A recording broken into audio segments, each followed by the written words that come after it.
Marami na tayong nagawa as of now, pa lang. Tarantado! Uy, money easy lang. Putragis na yan. Hindi makukuha sa mura yan. Saka di ba in-endorse ka niyan? Ako na bahala, i-play mo uli sinabi niyan. Marami na tayong nagawa as of now, pa lang. Tado, sinungaling, mambubudol, walang nya, garapal. Tolja, ano pa? Salaula. Salaula, sakangiwi. Lang nya kahit sino pala talaga mapapamura talaga dyan. Ang kapal ng mukha mo, lulukohin mo na naman yung taong bayan. Wala ka pa nagagawa bongbong simula nung pag-upo mo dyan. Ang binigay mo ha? Perwisyo, sakit ng ulo, gutom, delubyo, alipunga, sa kahirapan. Kung marami ka man nagawa, puro kalokohan. Sige na nga, verse 1. May bago tayong testigo, intro mo na yan. Sa mga politika natin wala yari Ben Barubal. Nandito na yung pinakamagtago ka. Kung isa ka sa kanila, hamalas ka. Pag nakita ka niya, hayari kang talaga.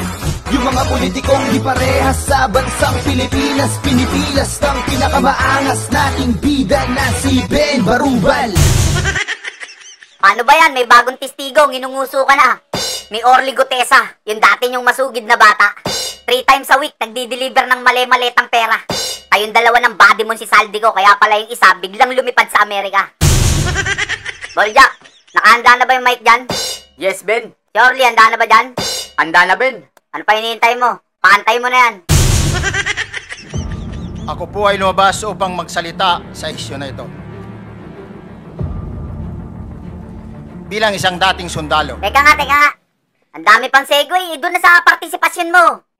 yung naging partisipasyon ko po sa anomalya at korupsyon na ginawa at lumalabas sa hearing na ito, yung palang pera na binubuhat namin at dinedeliver mula sa masamang gawain na nagdulot ng baha na ikinamatay ng tao at imbis na gamitin ang pera sa edukasyon, medikal at programa na mapunta lamang pala sa bulsa ng mga politiko. Bulsanino, straight to the point na tayo. Mabigat po sa akin magsalita dahil may pamilya ako. May pamilya din kami, sige na. Isang, ano na kasi, para magka-ano na. Naklang. Huwag sana isipin na aking mga kasama Na ano? na nagtatraidor ako. Anak ng bulate naman, no. Yun na nga, nag-traidor ka na nga. Doon na tayo sa kung kailan ka pinasok sa Ako Bicol. Noong December 5, 2004, Yan. na-hire ako bilang security consultant sa Ako Bicol Party List or AKB kay Congressman Saldico. Bawat umaga, nagre-report ako sa BGC sa Horizon, sa Bonifacio Global City, kung saan nakatira si Kong Saldico. Tuwing may duty at detailed ako sa basura, it means itong basura, ito yung box ng pera na pinag-uusapan natin sa kasalukuyan. Tagabuhat lang ako ng malita ng basura. Ang ibig sabihin ng basura ay malita na may lamang pera. Ang bawat malita ay may lamang humigit kumulang 48 million pesos. Ang bawat malita ay may push-it na nakadikit na nakasaad kung magkano ang laman ng bawat malita.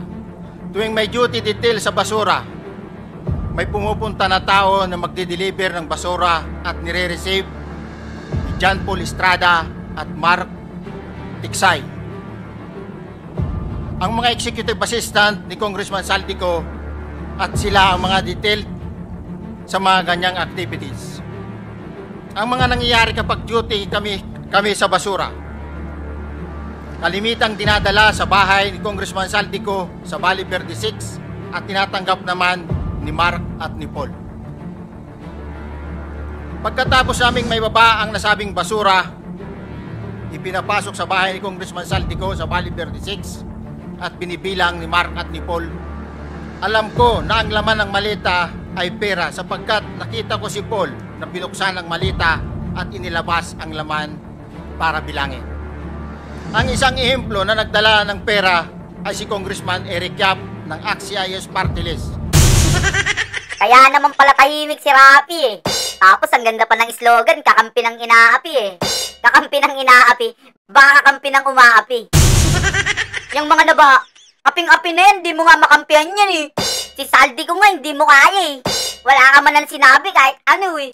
Wala ka pala eh, pang small time ka lang pala eh. Tiklop ka pala eh, ang kaya mo lang puro mga kabit eh.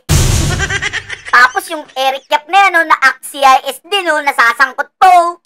Tapos yung isang tulpo, balalay ni speaker, patayo-tayo lang sa gedli, oh. Tapos si Mina Jose pumasok sa opisina ni Erwin Tulpo. Ang dahilan para daw tingnan yung terrace ng opisina, oh, bumaba daw. Di natin alam kung ano yung bumaba, walang sinabing tubig, oh. Wala po akong dinalang pera. Siya rin ang nakita sa CCTV na pumunta sa opisina ni Senator Erwin Tulfo.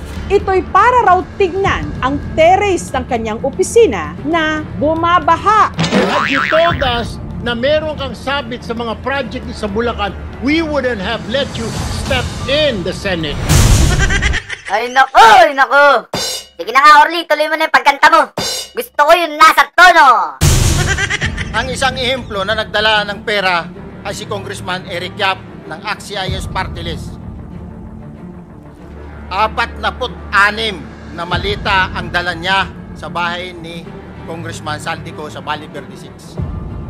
Pagkatapos mabilang, isinakay namin sa mga sakyang patungo sa Horizon Residence sa Taguig at dumiretso kami sa basement upang may baba ang nasabing basura. Pagkatapos mabilang ang sinasakay namin sa mga sakyang patungo sa Horizon Residence Taguig.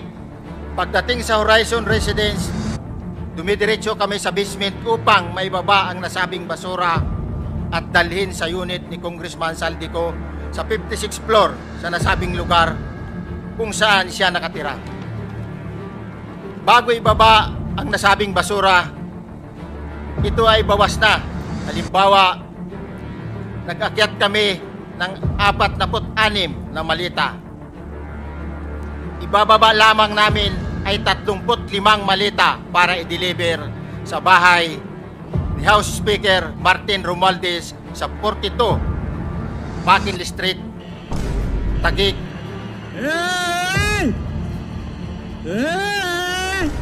11 malita ay naiwan sa taas ng 56th floor sa Horizon Residence.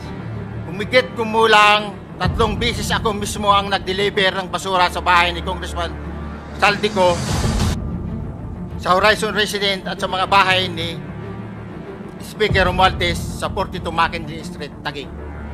Mas maraming pagkakataon na nagde-deliver kami ng basura sa bahay ni Speaker Romualdez at sa bahay ni Congressman Saldico dahil iba-iba kaming mga nakadetailed na close-in, backup at advance party na nagkakaroon ng rotation. Sa huli, ako po ay nagnanais na mapasailalim sa Witness Protection Program dahil alam ko po nanganganib ang buhay ko at ang aking pamilya sa ginawa kong paglalahad na ito.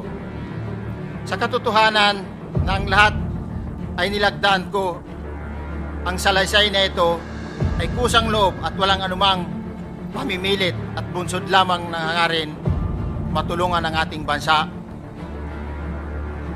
Ito po ay nilagdaan ko, Your Honor. Boss, corrupt admin. Wala nang makakatalo.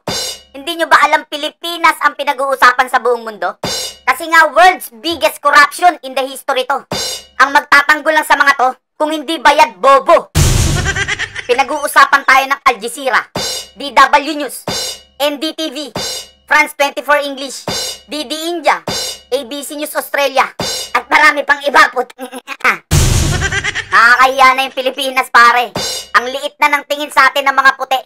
Simula nung naupo to, nagkandaleche-leche. Hindi mahirap ang Pilipinas, pare. Marami lang buhaya sa kabwitre. Ang daming mga issue nito, pare. Iisa-isahin ko sa'yo, makinig ka. Yung gold reserve natin, binenta. Yung pondo ng PhilHealth, kinuha. Yung Maharlika funds, wala nang balita. Tapos ngayon, trilyon-trilyon yung ninakaw nila. Pag tumagal pa tong bongbong na to, palulubugin nito yung Pilipinas. Puta, sumakay ka pa. Yung bansa natin, pare, trending. Dahil sa kawalang yan ni Bongbong, Saldi sa ni Martin. Buong taong bayan, pare, galit na. Pag walang nakulong dito, pare, taga mo sa bato, yung mundo uuga. Ano yan? Hiling na 2026 budget ng DPWH? Walang niya budget na naman. Wala pa ngang napapanagot na magnanakaw nung nakaraang budget na naman. Mahiya naman kayong kakapal nyo pagpahingay nyo naman yung kaban ng bayan. Kung gusto nyo ng budget, kuwain nyo sa mga demonyo na yan, ibenta nyo yung mga dirty cars nyan, saka yung hinayupak na payong nyan. Ito yung buong total na budget ng DPWH para alam nyo. Mula 2023 hanggang 2026. Itayo mo. Noong nakaraang 2023, yung binigay sa kanila ng Kongreso na pinamumunuan ni Romualdez, 894.166 billion. Noong 2024, 997.885 billion. Ngayong 2025, nagpakawala yung mga animal ng 1 trillion. May butal pa, pang good time na mga demonyo, 88.8 billion. Biruin mo yung demonyong Kongreso, nagpakawala ng trillion na budget. Saan napunta yung pondo? Puro ghost project. Tapos, sa 2026, gusto nyo na naman ng budget? Nag-struggle na yung mga Pilipino, tapos kayo puro budget? Fuck shit. Ben, basta't may baha, may buhaya. Loko-loko. Busy talaga. Napipiyok pa ako sa'yo eh. Putragis ka, tawa ka ng tawa. Bumaba ka dyan, buhaya yan eh. Ang 2023 budget hanggang 2025 budget, ang dapat sisihin, walang iba kundi siya. Siya, saka siya. Ang dami nyo pang segue eh. Parang barko lang yan eh. Kung anong mangyari sa barko, walang ibang dapat sisihin kundi yung kapitan, saka yung dalawang alipores niya. Ito yung umutang, pumirma, pinasa sa dalawang buhaya, bago sinaboy sa mga aso nila. Ito, tatandaan mo, Martin. Walang utot na hindi sumisingaw. At walang tayong hindi umalingasaw. Magbabayad ka ng malaki sa lahat ng ginawa niyong pagnanakaw. At higit sa lahat, ikaw na ang pambansang animal at hindi nakalabaw. Huwag kang masyadong halata. Bato-bato sa langit. Ang matama ay huwag magalit. Bato-bato, bato sa langit. Ang matamaan ay umiekis ang pangan. Huwag kang masyadong halata. Ang matama ay huwag magalit ang pangan. Huwag kang masyadong halata. Ang matama ay huwag masyadong halata. Huwag nyo na nakaupo. Batukan nyo naman ang tumayo. Pangalang magalaw, pangalang magalaw dito. At di ninyo maasahan to. Tao po, nandyan po ba kayo sa loob ng malaking bahay at malawak na bakuran? Mataas na pader, pinapaligiran at nakapilang mga mamahaling sasakyan. Mga bantay na laging bulong ng bulong, wala namang kasal pero marami ang nakabarong. Lumakas man ang ulan ay walang butas ang bubong. Mga plato at kutsara na hindi kilala ang tutong. At ang kanin ay singkutin ang gatas na nasa kahon. At kahit na hindi Pasko sa lamesa ay may hamon. Ang sarap sigurong manirahan sa bahay na ganyan. Sabi pa nila ay dito mo rin matatagpuan ang tao na nagmamay-ari ng isang upuan. Na pag may pagkakatao'y pinag-aagawan, kaya naman hindi niya pinakakawalan. Makikita ko lamang sa ayaking sisigawan. Bongbong nyo na nakaupo. Batukan nyo naman ang tumayo. Pangalang magalaw, pangalang magalaw dito. At di ninyo maasahan to. Teka. Master Glock, pag puro tayo paging hindi tatamaan yan, hindi tatablan yung mga inayupak na yan rektahin na natin. Parang ganito. Ayok ka, andyan ka pa po ba sa loob ng malaking bahay at malawak na bakuran? Akyatin sa pader tapos paligiran, bitbitin palabas, itsa sa sasakyan. Pinsan mo ba yung laging bulong ng bulong? Sarap sungal-ngalin yung uso at wasakin ng barong. Flood control na sindikato sa iwahig ikulong, na puro mga sinungaling nagsitangos ang ilong. At yung sala namin balak kong ilipat sa bubong, ganon din naman yung baha umabot sa bubong. Ang sarap sigurong tumira sa bahay na ganyan, tapos mga kotse nyo wala na mapaglagyan. Ang kapal naman ng mukha may-ari ng ganyan. Pera ng taong bayan ipapatalo nyo lang sa kasino. Tangin nyo, walang matatago, isa-isang mabibisto. Si Bongbong nyo na nakaupo. Batukan nyo naman ang tumayo.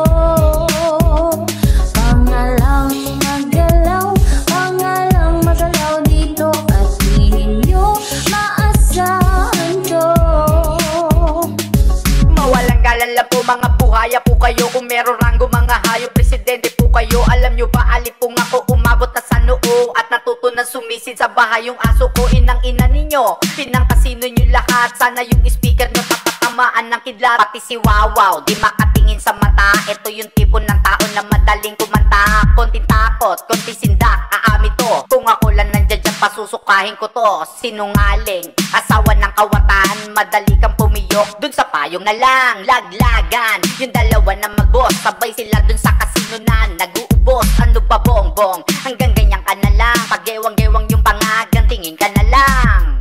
Huwag kang masyadong halata. Bato-bato sa langit. Ang matama ay huwag magaling. Bato-bato, bato sa langit. Ang matamaan ay umiekis ang pangang. Huwag kang masyadong halata. Ang matama ay huwag magaling. Ang pangang. Huwag kang masyadong halata. Ang matamaan ay huwag masyadong halata. Huwag niyo na